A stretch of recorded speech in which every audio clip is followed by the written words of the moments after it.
परिसर आज अपनी संस्कृति के संरक्षण को पाकर, सच्चे संरक्षण को पाकर विद्वान एवं जानाति विद्वज्जन परिश्रम, गुणवान एवं जानाति गुणी जन परिश्रम। अर्थात जिसने अपने जीवन में उस तत्व को, उस विद्वत्ता को, उस संस्कृति को जिया हो, अपने जीवन में उतारा हो, वो व्यक्तित्व जान सकता है कि भारतीय संस्कृति क्या होती है, उसके पुष्प क्या होते हैं, उसकी पैदावार क्या होती है। और मैं सब यही महसूस अनुभव कर रही थी।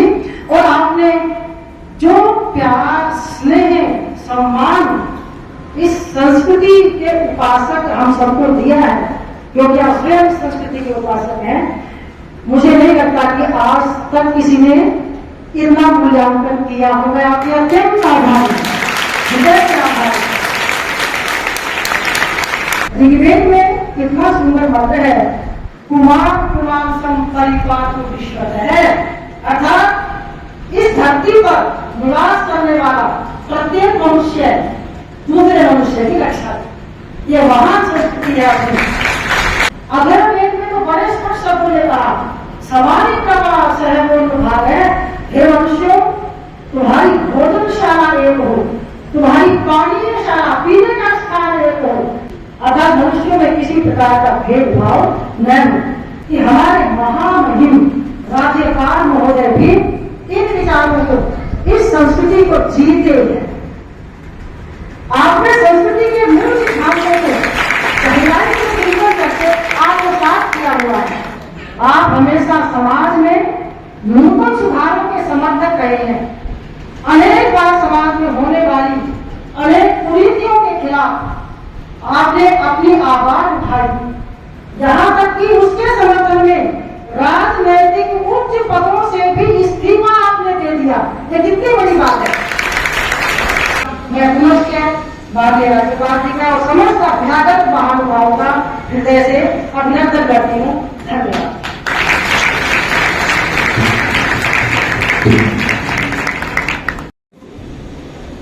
विलक्षण प्रतिभा की धनी आपके इस कन्या गुरुकुल की संस्थापक प्रधानाचार्य आचार्य सुमेधा जी, डॉक्टर यतेंद्र कटारिया, डॉक्टर राजीव त्यागी, इस कक्ष में बैठे हुए सभी भाइयों और बहनों, और सबसे ज्यादा इस गुरुकुल की छात्राएं या कर्मचारियां। मेरी हालत इस समय ऐसी है जैसे किसी मूक व्यक्ति को बहुत अच्छी खीर खिला के और उससे पूछा जाए कैसे लग रहा है।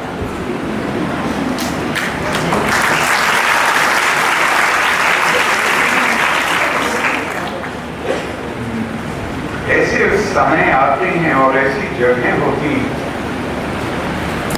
जहां आपकी अभिव्यक्ति की क्षमता जवाब दे जाती है,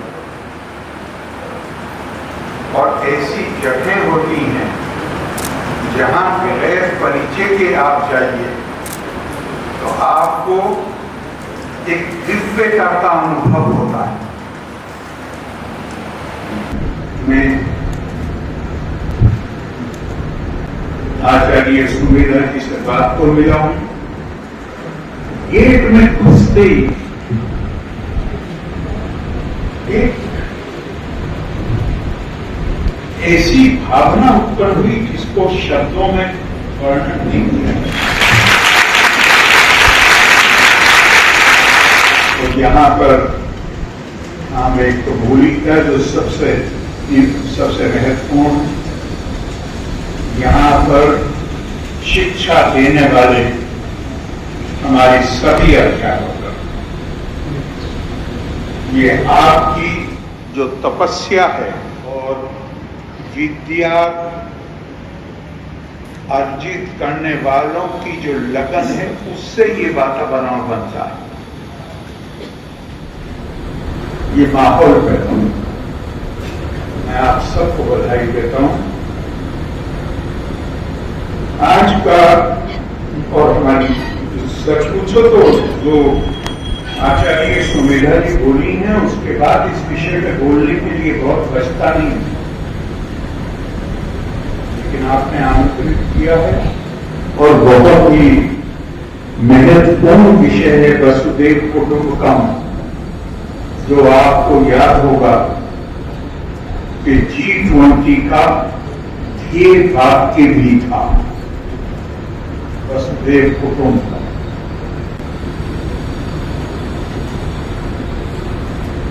क्या है ये पूरा?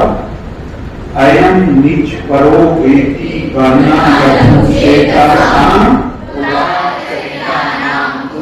वसुदेव कुटुंबकम। ये मेरा है, ये तेरा है, ऐसा लघुमती वाले सोचते हैं। उदार चरित्र वालों के लिए तो पूरी वसुधा उनके अपने कुटुंब, अपने परिवार की तरह होती है। तो अब दुनिया भारत को विश्व गुरु नहीं कहेगी तो फिर क्या कहेगी? भारत की संस्कृति का आधार क्या है? वैदिक संस्कृति, जिसे हमारी बहन बोल रही थी, उसका आधार क्या है?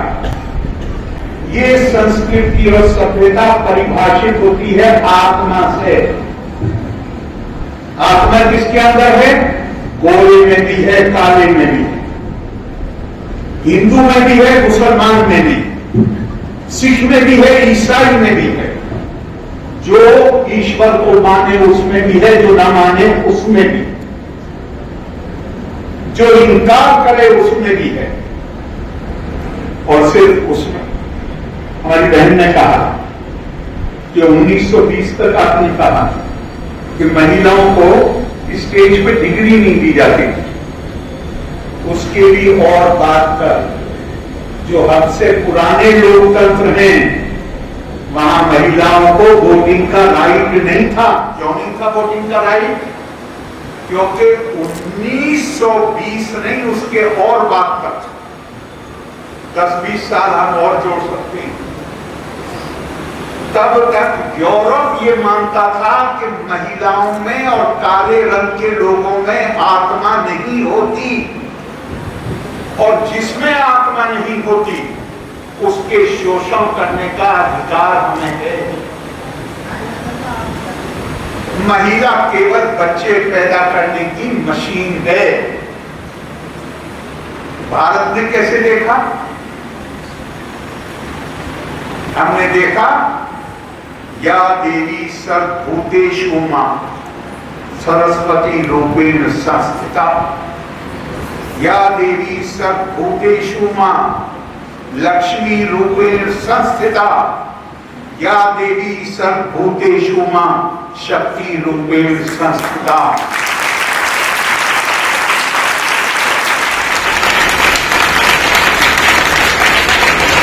ये हमारे 400-500 साल पुराने सूत्र नहीं है, ये 4-5 हजार साल पुराने सूत्र हैं।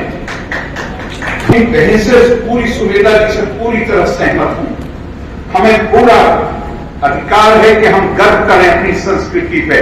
भारत जब आजाद हुआ है तो हमारी साक्षरता दर 17% से कम थी, लेकिन हमने यूनिवर्सल फ्रेंचाइज, सबके लिए वोटिंग का अधिकार सिद्धांत को स्वीकार किया। हम ये कहें कि हमारे लीडर ज्यादा अच्छे थे, ये अच्छे इंसान थे यूरोपियन के मुकाबले में, नहीं। असल कारण यह है कि हमारे सांस्कृतिक मूल्य अलग हैं, हमारी सभ्यता के जो मूल्य हैं वो अलग हैं।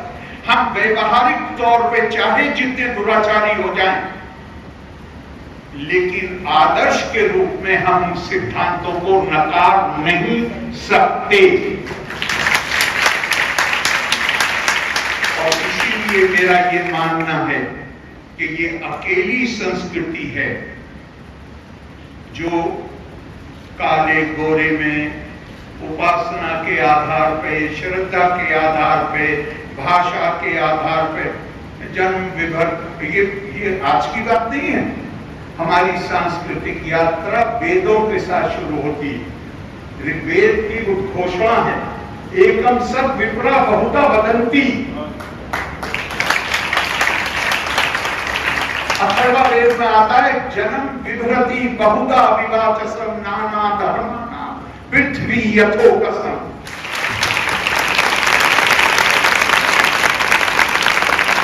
यूनाइटेड नेशंस का जो चार्टर है ह्यूमन राइट्स का, जिसमें सारे भेदभाव को खत्म करने की बात की गई है, भेदभाव को नकार दिया गया है, इस चार्टर की जरूरत क्यों पड़ी? क्योंकि उनकी अपनी संस्कृति भेदभाव पर आधारित थी और उन्होंने रियलाइज किया अगर हमने अपनी संस्कृति के साथ जुल्म न किया होता तो यूनाइटेड नेशन के चार्टर की जरूरत नहीं थी। वेद के 4 महावाक्य काफी थे पूरे दुनिया को रास्ता दिखाने। आखिर की खुशी हुई है, ये बच्चियां, हमारी बेटियां, ये मातृशक्ति, ये अगर इस संस्कृति की धरोहर बन जाएंगे और ये इस संस्कृति की प्रचारक बन जाएंगे तो आने वाली नस्लें तो खुद ब खुद सुधर जाएंगी। मैं आपसे कह रहा हूं, आप तो बहुत बहुत भाग्यशाली जो इस गुरुकुल में पढ़ रहे हैं। आपको तो पूरा एक एक श्लोक ऐसा प्रेरणादायक है कि मैं तो कभी कभी एक को पढ़ता हूं और घंटों उसी में ही मंत्र मुक्त हो जाता हूं।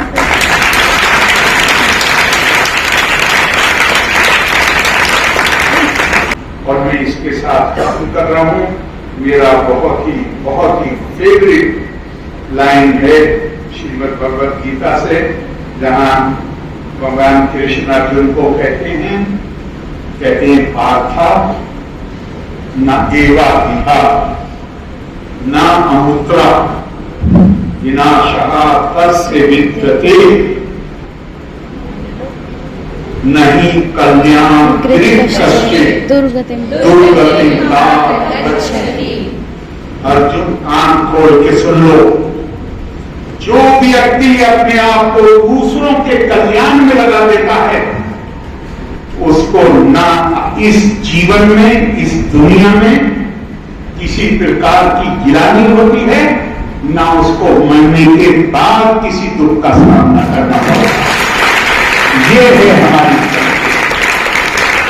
ये है हमारी संस्कृति का उद्देश्य और इसको एक शब्द में कहा गया है, एक आत्मता। वो एक आत्मता का भाव हम पैदा कर सकें, यही वसुदेव कुटुंबकम का संदेश है। आप सबको एक बार फिर मेरी बहुत शुभकामनाएं, बहुत शुभकामनाएं और आपकी संस्थापक प्रिंसिपल के प्रति बहुत सादर प्रणाम और आप सबको शुभकामनाएं। जय हिंद।